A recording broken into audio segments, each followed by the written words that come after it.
Hey everyone, it's Michelle Caruana, owner of Climbing Vines Cafe and Play and creator of Play Cafe Academy. And in today's video, I want to share something really special. So inside of my Playmaker Society group coaching program, so there's just over 100 active members now. I'm super excited. We just reached the 100 active member milestone last week, but every single month I do a guest expert training. So I invite somebody into the group who has an expertise that is different from mine. So for example, we've had Meg who talked about search engine optimization. We have had Paul Maskill, who is an expert in business systems. And this past week, we had Ariana Sylvester of the Lifestyle Builders podcast and also co-author of the Lifestyle Builders book. We had her in the group to really talk about finding a balance between building a lifestyle that you want and a business that is thriving. So she has children, she has a brick and mortar location, she has online businesses, she has multiple brick and mortar businesses actually, and she is so happy in her personal life, and that is something that I really constantly strive for and something that I'm always working towards. And one of the most common questions that I get inside of my Playmaker Society group or even just on Instagram or in my email list is, first of all, how do you find a balance between being a spouse, being a friend, being a daughter or a son, being a mother or a father, and really balancing all of those responsibilities with also owning a business. And some other things that we address in this conversation are how to know when you're going to leave a corporate job, how do you know when you can retire your spouse, and how do you know you can live off of your business income?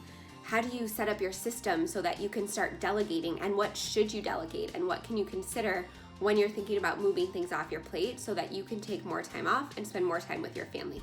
We tackle all of that stuff, and while the full 1 hour conversation is exclusively for Playmaker Society members inside my group coaching program, I did want to share a little clip with you guys so you can get an idea.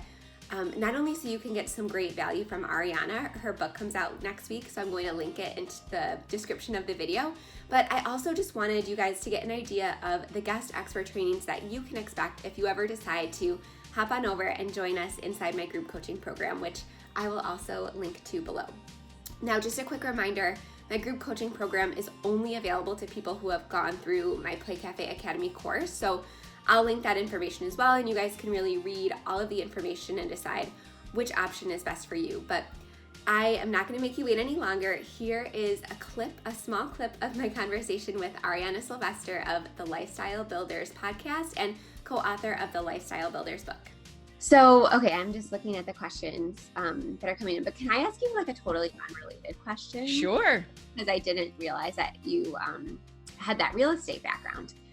Okay, so another most common question that I get, because a lot of people are kind of torn between buying a building and renting a building. Mm-hmm. That is by far one of the most common questions I get. I know it's a very detailed subject, but do you have any like maybe things to consider or just kind of high level recommendations in terms of that? So I think looking at it, you want to come at it from a business perspective. So don't look at it as like your business, your brick and mortar business, buying or owning the building. Look at it as like umbrella. If you are buying that building, what are the other benefits that you're getting out of it? So obviously your brick and mortar would get a benefit because it doesn't have to pay rent to somebody else completely random.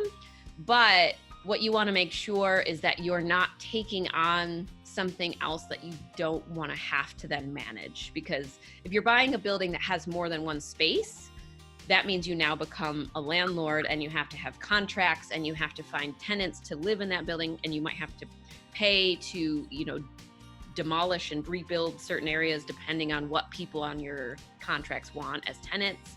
And like it's an ongoing thing. So now there's maintenance and you have to either hire a property management company to deal with tenants or you have to deal with tenants. So like there's extra added complexity there.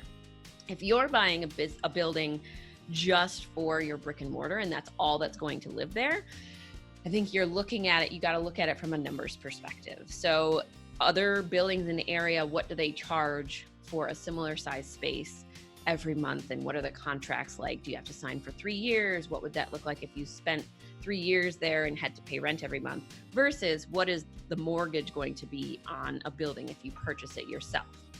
Long term, that could be a really great deal because you're not paying rent to some random person then owning nothing of the building.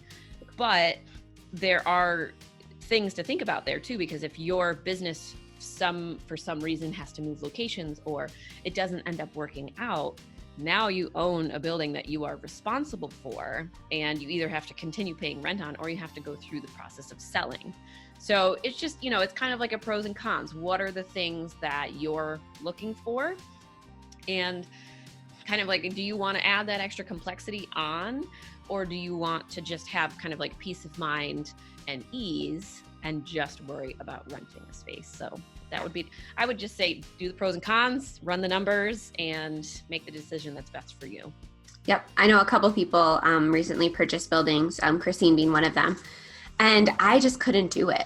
I wanted to rent. I was very much willing to, pay a little bit more and not have ownership, because at the point in my life, like with two, my son was only 8 months old, and then I got pregnant right when we opened. Yeah.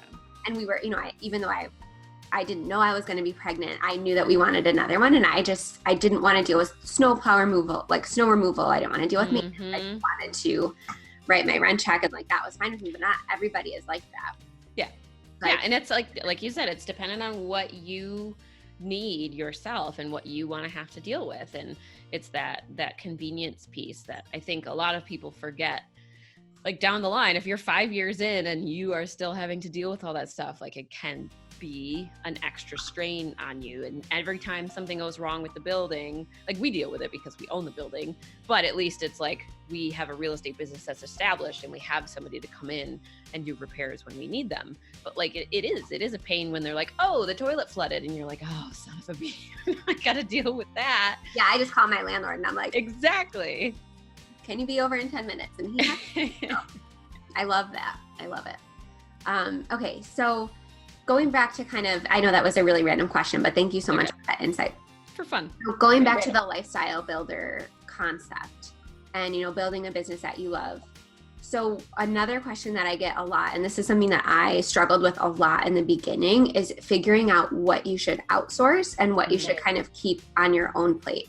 Because I think a lot of brick and mortar business owners especially try to do everything and kind of fall into that trap where they're not delegating anything, or they're struggling to delegate things because they don't want to train and they don't want to, do that sort of thing. So what recommendations do you have in terms of delegation? Speak my language.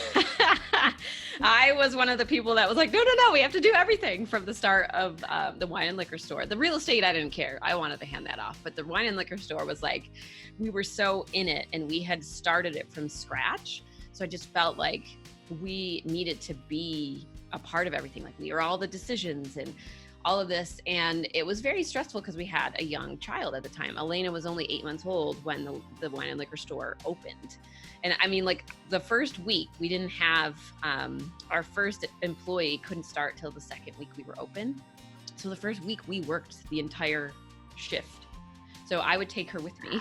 And it's not like a play cafe. No. There was a pack and play in the corner, and then I would like carry her around with me.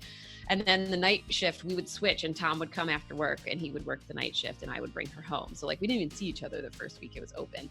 And then over the years, like we were learning things about how to run it, and like the finances were harder than we anticipated trying to run the business.